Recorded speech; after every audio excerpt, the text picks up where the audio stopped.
Hello everyone, welcome to our channel Online Commerce Classes. Please subscribe our channel, press the bell icon for next update. मैं आशा करता हूँ ये video आपके concept को clear करने में आपकी मदद करेगा। अगर कोई डाउट्स रह जाए तो कमेंट द्वारा हमें ज़रूर बताइए, जिससे कि मैं आपके डाउट्स को क्लियर कर सकूँ और अपने आप को इम्प्रूव कर सकूँ। चलिए स्टार्ट करते हैं। आज का हमारा टॉपिक है cost of preference share capital. इसके अंतर्गत हम जानेंगे प्रेफरेंस शेयर कैपिटल होता क्या है तथा हम इसे कैसे कैलकुलेट करते हैं। मेनली शेयर टू टाइप्स के होते हैं, इक्विटी और प्रेफरेंस शेयर कैपिटल। और प्रेफरेंस शेयर कैपिटल के अंतर्गत भी हम जानेंगे कि रिडीमेबल का कैसे निकालते हैं और इरिडीमेबल का कैसे हम कैलकुलेट करते हैं cost of capital.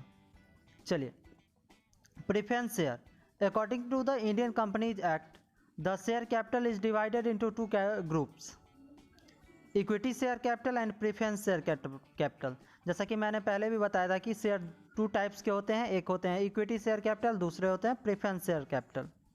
Preference share capital is a part of companies share capital which carries preferential right as to receive. Preference share capital वो होता है जिसमें कंपनी उस शेयर होल्डर्स को ये राइट दिए रहता है कि प्रेफरेंशियल राइट दिए हुए होता है, जिसमें कि क्या होता है, dividend eight fix rate, repayment of capital in the case of binding of the company, company के समापन के समय उसका कैपिटल का रीपेमेंट भी। चलिए अब हम जानेंगे कि cost of preference share capital क्या होता है। पहले मैंने जाना कि कॉस्ट ऑफ या सीधा प्रेफरेंस शेयर कैपिटल क्या होता है। अब हम जानेंगे कि cost of preference share capital क्या होता है। चलिए, an amount paid by company as a dividend, किसके रूप में, डिविडेंड के रूप में जो कंपनी जो पेमेंट करती है to the preference share holder holding person. Preference share holding person, इसको हम क्या कहते हैं, प्रेफरेंस शेयर होल्डर कहते हैं, known as cost of preference share capital. जो हम प्रेफरेंस शेयर कैपिटल होल्डर को जो हम पेमेंट करते हैं वो क्या होता है, हमारा प्रेफरेंस शेयर कैपिटल होता है। Cost of preference share capital किसके बदले में, वो जो हमारी कंपनी में अपनी पैसे इन्वेस्ट करती है उसके बदले, जो उस कुछ समय के लिए, जितने समय के लिए, यदि आप ही का एग्जाम्पल है तो आप जितने समय के लिए पैसे इन्वेस्ट करोगे उतने समय के लिए आपका परचेजिंग पावर जो होगा वो कंपनी के पास चला जाएगा, आपके पास नहीं रहेगा। उसके बदले में आपको तो कुछ चाहिए कंपनसेशन के रूप में, वो क्या चाहिए, डिविडेंड। आगे क्या है, dividend payable is not tax deductible amount. Dividend जो होता है वो टैक्स डिडक्टेबल अमाउंट नहीं होता है, क्योंकि आपने देखा होगा इनकम स्टेटमेंट में कि यहाँ जो टैक्स का जो अमाउंट होता है वो पहले कट करने के बाद हम क्या करते हैं, या तो रिटेन्ड अर्निंग रखते हैं या डिविडेंड डिस्ट्रीब्यूट करते हैं। चलिए आगे है, प्रेफरेंस शेयर में भी रिडीमेबल और इरिडीमेबल। प्रेफरेंस शेयर मैंने पहले भी बताया था कि दो तरह के होते हैं, रिडीमेबल जिनका क्या हो कि कुछ समय बाद क्या होते हैं, उनका भुगतान हो, मतलब पुनः रीपेमेंट हो उसका, और ई के दूसरा क्या है, इरिडीमेबल। इरिडीमेबल के अंतर्गत वैसे शेयर आते हैं परंतु ये इशू नहीं किए जाते हैं, क्योंकि इसमें जो होता है इसका जो रीपेमेंट का जो टाइम होता है वो फिक्स नहीं होता, इसलिए ये शेयर जनरली इशू नहीं किए जाते हैं। चलिए आगे है, in the case of redeemable preference share, irredeemable preference share के केस में time to maturity is not specified, time of maturity specified नहीं होते हैं, किसमें, इरिडीमेबल में।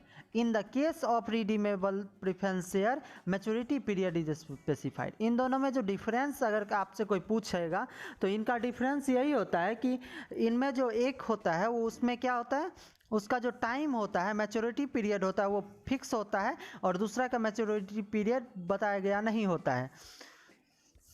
चलिए अब आगे है हमारा formula cost of irredeemable preference share capital. Irredeemable preference share capital का हम कैलकुलेशन कैसे करते हैं, इसका फॉर्मूला दिया गया है जिसके बारे में हम जानेंगे। इस फॉर्मूले के अंतर्गत अगर आप इस फॉर्मूले को अच्छे से समझ जाते हैं तो आपको इसके सारे जितने भी प्रॉब्लम्स होंगे, कुछ न्यूमेरिकल प्रॉब्लम होंगे, उनको सॉल्व करने में आसानी होगी। चलिए अब देखते हैं, यहाँ पे आप एक चीज़ देखे होंगे कि डेब्ट में क्या हुआ था, आफ्टर टैक्स बाद में कैलकुलेट होता था, बिफोर टैक्स पहले कैलकुलेट होता था। यहाँ उसका जस्ट अपोजिट होगा। क्यों अपोजिट होगा, इनकम स्टेटमेंट में आपने देखा होगा कि पहले टैक्स जमा किया जाता है, उसके बाद क्या होता है, डिविडेंड का डिस्ट्रीब्यूशन किया जाता है। तो पहले क्या हम निकालेंगे, आफ्टर टैक्स निकालेंगे। आफ्टर टैक्स का फॉर्मूला होता है K P equal to P D by P G P ओ।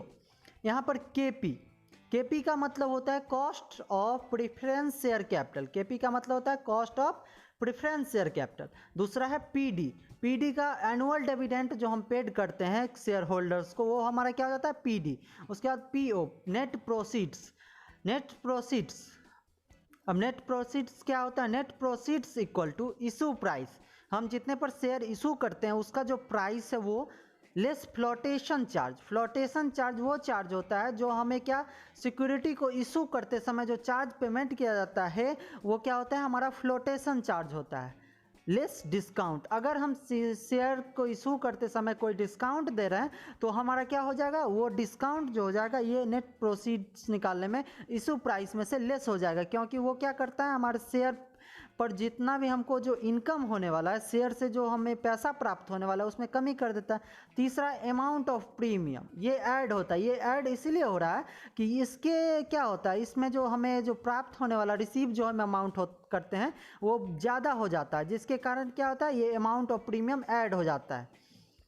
चलिए अब हम देखेंगे आगे। दूसरा है हमारा एग्जाम्पल। अब एक एग्जाम्पल के थ्रू हम आपको समझाने का प्रयास करते हैं। एक कंपनी है जो 10% इरिडीमेबल प्रेफरेंस शेयर इशू करती है। क्या करती है, 10% इरिडीमेबल। इरिडीमेबल का मतलब जिसका कि payment period repayment period fix ना हो, इशू करती है। ऑफ फेस वैल्यू ऑफ ₹100, जिसका क्या फेस वैल्यू ₹100 है। तो इशू प्राइस भी क्या हो जाएगा ₹100। एट पार वैल्यू, इसको calculate at par value, at discount of 10%, at premium of 10%, 2% flotation cost.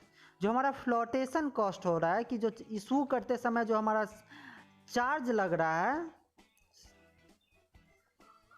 Charge जो हमारा लग रहा है वो क्या हो रहा है, हमारा फ्लोटेशन कॉस्ट हो जा रहा है। तो पहला स्थिति में क्या पार वैल्यू पर, मतलब कि 100 का जो शेयर है हमारा वो 100 में इशू कर रहे हैं। दूसरा में क्या एट अ डिस्काउंट ऑफ 10%। 10% हम जब डिस्काउंट दे रहे हैं तो यहाँ पर क्या हो जाएगा, इशू प्राइस क्या हो जाएगा हमारा 100 मल्टीप्लाई 10/10। तो ये क्या हो जाएगा, ₹10 हो जाएगा। फिर प्रीमियम क्या है, ₹10 हो जाएगा, 10% है। तो तब आगे हम देखेंगे कि कैसे हम इसको सॉल्व करते हैं। चलिए सबसे पहला है क्या, पार वैल्यू। पार वैल्यू की स्थिति में सबसे पहले हम क्या करेंगे, पीओ मतलब net proceeds equal to issue price minus flotation cost. क्योंकि यहाँ जो हम शेयर इशू कर रहे हैं वो ₹100 पे ही कर रहे हैं। फ्लोटेशन कॉस्ट हमारा 100 मल्टीप्लाई 2/100 इक्वल टू ₹98 आ जाएगा हमारा क्या, नेट प्रोसीड्स। और हम मैंने जैसा कहा था कि क्या निकालना है, हमारा निकालना है के डी होता है हमारा इंटरेस्ट। इंटरेस्ट बराबर क्या हो जाएगा, 100 मल्टीप्लाई 10/10। काहे कि 10% इंटरेस्ट रेट है तो हमारा क्या हो जाएगा, 10 हो जाएगा इंटरेस्ट। के पी क्या है, K P equal to cost of preference share. K D मतलब के डी का यहाँ इंटरेस्ट हो गया, एनुअल डिविडेंड एनुअल डिविडेंड जो हम पेड करते हैं। P0 इक्वल टू हो गया नेट प्रोसीड्स मल्टीप्लाई 100 से मल्टीप्लाई करने पे हमारा क्या आ जाता है, परसेंटेज में आ जाता है। अब हमारा क्या होगा, 10/98, ₹10 इंटरेस्ट और ₹98 net proceeds multiply 100 equal to 1000/98 equal to 10.2%। तो हमने देखा कि एट पार वैल्यू पर जो हमारा जो आ रहा है cost of preference share capital वो कितना आ रहा है, 10% आ रहा है। चलिए अब आगे हम देखेंगे दूसरा क्वेश्चन क्या था, एट डिस्काउंट ऑफ 10%। 10% डिस्काउंट पर क्या होता है। तो यहाँ सबसे पहले प्रोसीड्स नेट प्रोसीड्स कैलकुलेट करेंगे। नेट प्रोसीड्स का फॉर्मूला मैंने पहले भी बताया था, जिसमें क्या था, issue price minus flotation cost minus discount plus premium. तो यहाँ डिस्काउंट है, फ्लोटेशन कॉस्ट लेस होगा, प्रीमियम है नहीं तो लेस नहीं होगा। तो 100 इशू प्राइस हो गया, 100 मल्टीप्लाई 2/100 इक्वल टू ₹2 हो गया। यहाँ पे आ गया हमारा क्या, फ्लोटेशन कॉस्ट, और उसके बाद 100 मल्टीप्लाई 10 या 10% डिस्काउंट है, ₹10 इक्वल टू कितना आ गया, ₹88। अब हम के डी निकालेंगे। के डी पहले भी एट पार में भी हमने निकाला था। तो के डी इक्वल टू क्या हो गया, 100 मल्टीप्लाइड बाई 10/100। तो हमारा क्या कितना जा रहा है, ₹10 जा रहा है। तो यहाँ डालेंगे cost of capital equal to annual dividend paid by net proceeds multiply 100, net annual dividend 10 rupees, net proceed 88 rupees multiply 100 multiply 1000 by 88 equal to 11.36%। हमारा क्या आ गया, एट डिस्काउंट में हमारा जो है वो आ गया 11.36%। अब हम आगे देखेंगे, आगे हमारा एक बचा हुआ है एट प्रीमियम। इसमें मैंने पिछला जो था वही किया है, क्योंकि पीछे मैंने निकाल चुका था। इसमें देखिए एट प्रीमियम पे करना है, P0 इक्वल टू P0 पहले भी निकाले थे कि 100 फ्लोटेशन कॉस्ट 2 रुपीज़, यहाँ पर फिर 10% क्या है, प्रीमियम है 10%, और तो 100 मल्टीप्लाई 10 बाई 100 जो हम करेंगे तो हमारा क्या आ जाएगा, हमारा आ जाएगा 10 रुपीज़ प्रीमियम। तो ये क्या हो गया 108 KD। एनुअल डिविडेंड जो पेड करेंगे 10% है रेट, डिविडेंड रेट कितना है 10%, तो 100 रुपीज़ का 10% हमारा कितना आ जाएगा 10। यहाँ आ गया cost of preference share capital equal to annual dividend paid by net proceeds multiply 100। इतना हो जाने के बाद हम क्या करेंगे, इसमें सब का वैल्यू पुट करेंगे, KD equal to 10, PG net proceeds 108 multiply 100 equal to 1000 by 108 equal to 9.25। तो हमारा net cost of preference share capital कितना आ गया 9.25। चलिए अब हम देखेंगे क्या है हमारा फॉर्मूला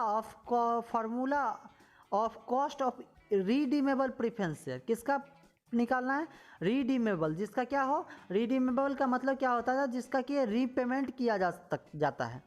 चलिए अब यहाँ देखेंगे आफ्टर टैक्स। पहले क्या हम कैलकुलेट करेंगे, after tax cost of preference share capital equal to annual dividend paid plus maturity value minus net proceeds by number of years.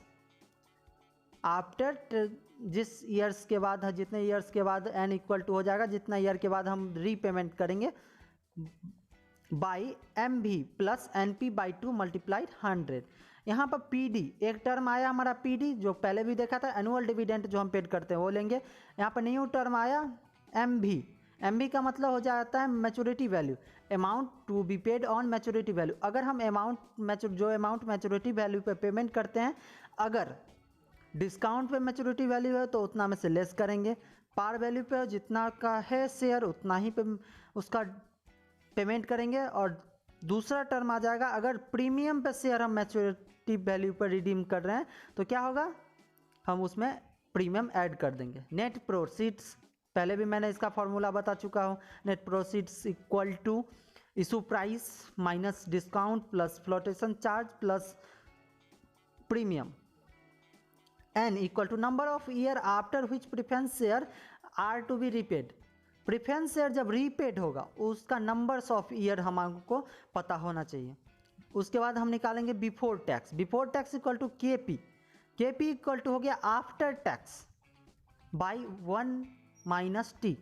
इसको हम दूसरी तरफ से लिख सकते हैं after tax multiplied by 1 minus T।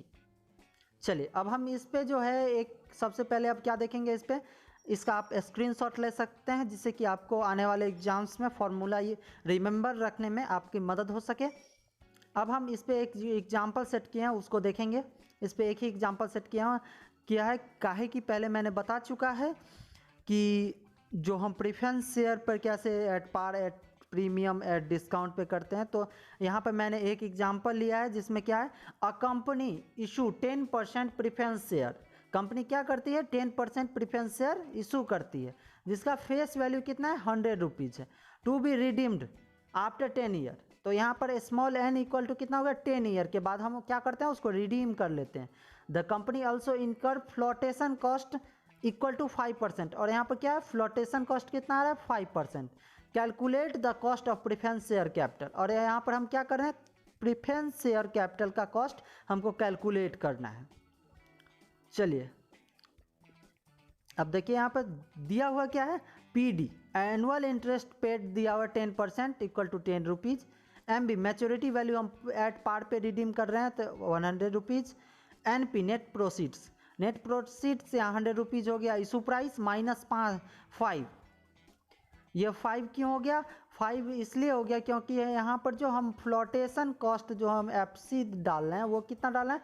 5% है। तो 100 का 5% कितना हो जाएगा? 5 रुपीज़ इक्वल टू 95।